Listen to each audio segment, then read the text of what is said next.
So in this case, we were very lightly in the future. It was 2029, and it wasn't the most important thing in terms of having every car be like a completely newly designed. The cars that were sort of featured, it was sort of a dystopian future, which helped to a degree that, maybe there hasn't been that much progress made. Things are actually a little broken down from where we are now. The vehicles that were really featured might have some design work done. There was the limousine, which was completely designed. So there were touches like that throughout. There was the self-driving trucks, which come in at one point. It was very important for even that stuff to have a kind of a patina, a kind of an aging so it almost felt retro in some ways, this world, because it is kind of broken down. It has sort of edgy, scuffed up details to it, as opposed to this sort of hyper modern, designed future that would be a little further out and a little more utopian. So that sort of helped us in a way that was the approach. We wouldn't have to manage every single thing to make sure that it looked far enough into the future. In some ways, this movie is it's a science fiction movie. It's a superhero movie, but it's also a Western. It's a noir in some ways as well. So it was a number of genres that were being pulled from that came together here, and the future aspect of it, I guess, wasn't paramount to the sort of character-driven story in a way. So what kind of...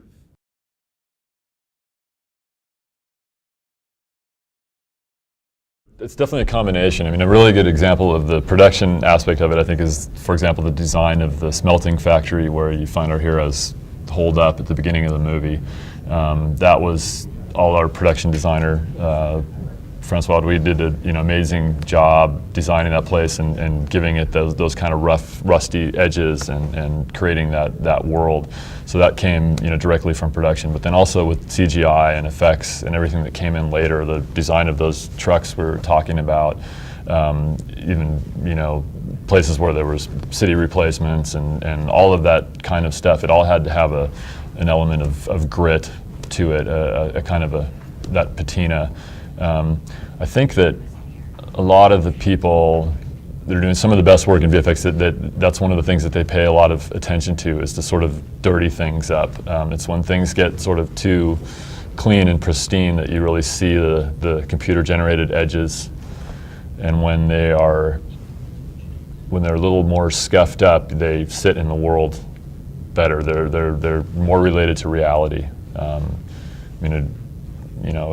Great examples are like District 9 or something, where it was also this kind of dystopian world or something, and they did a lot with not that huge of a budget for VFX, but the VFX are outstanding, look very real.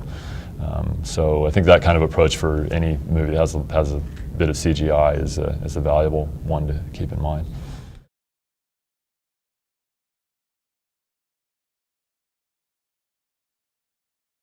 John Barry cut all of our Pre-Viz, really, and so he was on for months, and while that process was going on, I sort of came on at the beginning of production.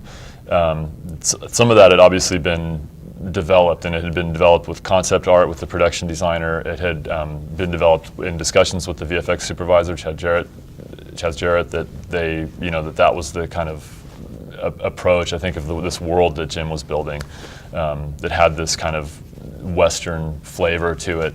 In addition to being a slightly future science fiction film. So that you can see that even in the Pre-Viz that we watch. I mean, that world of the smelting factory, obviously in the Pre-Viz the textures aren't as developed, so you're not going to see the dust or the rust or those things, but even just the way that the world was constructed was this kind of broken down world. So a lot of that was there in the concept to begin with, and then from there on out, it's just that's the idea. That's the idea that feels right for this story, for these characters, for this world that they inhabit, and everyone keeps their eye on it as the process goes, shot by shot, every visual effects shot, everything that you're designing or creating or putting in the background of a shot. It goes with that. Everyone has that mindset to finding the correct details to sort of flesh it out.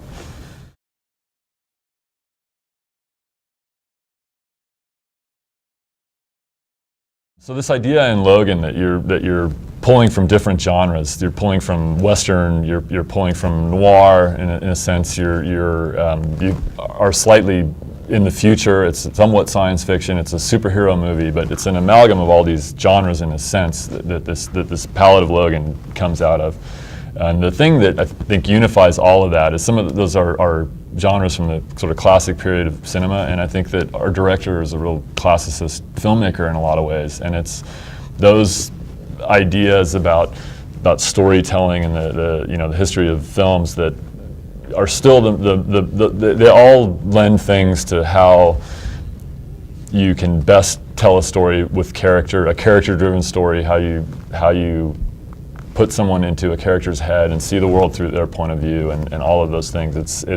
There's a lot of desire on a lot of films to make everything the next big CGI splash, or to come up with something that no one has ever seen before. But in a real sense, the real important stuff is still the storytelling, the staging, and the way that filmmakers handle point of view, and all of those things are present in all of those genres. So that thing sort of ties everything together.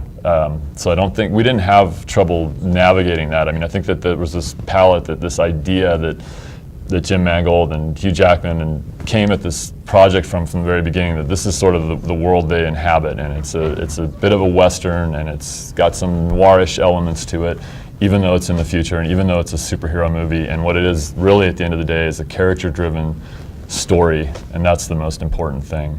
Everything else is in the service of that.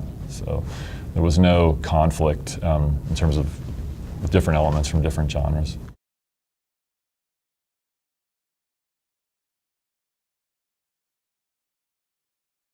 It's always fluid. I mean, there's always an element that's fluid.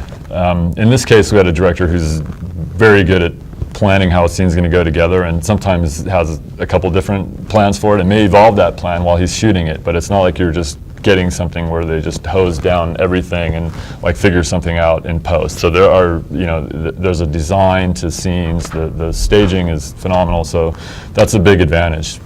Any movie, you're always going to have things that you need to figure out later, or you change the plan, or you want to abbreviate something because it ends up not being the next story point that you want to go to, and you have to find a solution. You have to find a transition that works where you hadn't originally planned to go from this scene to that scene. There are many examples, but there's always things that are fluid and that you have to figure out in the cutting room. Some people have described editing as like there's three main drafts of making a picture. One is writing it, one is shooting it, and the third one is editing.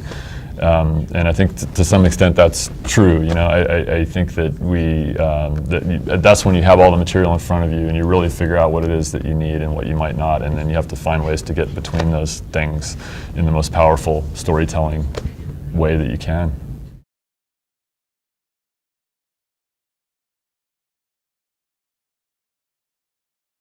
Right, so the film is actually 2 hours and 12 minutes, I think, without titles and everything. So that was kind of the length that we ended up at. I think that the most important thing to all of us on this movie was just to tell this deeply character-driven story, and to just get through stuff, to keep it at a specific runtime wasn't paramount. But no one wants a movie that's bloated or where you're getting away from story. So we just tried to keep in the things that we thought were keeping you with our people and that were important. We're going pretty far with very beloved characters in this movie. So there's a certain amount of time that you have to give things that are stories of life and death like this, and especially about people that are characters that people are attached to. And I think that's where we ended up at that runtime. So we started out obviously with a much longer first cut, closer to 3 hours, and these things come down as you find out what the essential pieces are to tell the best story you can.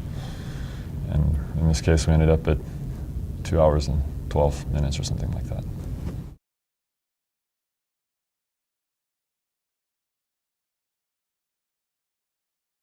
For me, it was a fantastic experience. I mean, I felt very fortunate to be with a crew that have all worked together before, and I was the new guy that was dropped into this situation. And it was just an entirely positive experience for me. It was a great team of people that worked extremely well together. a very, very rewarding, collaborative, creative process.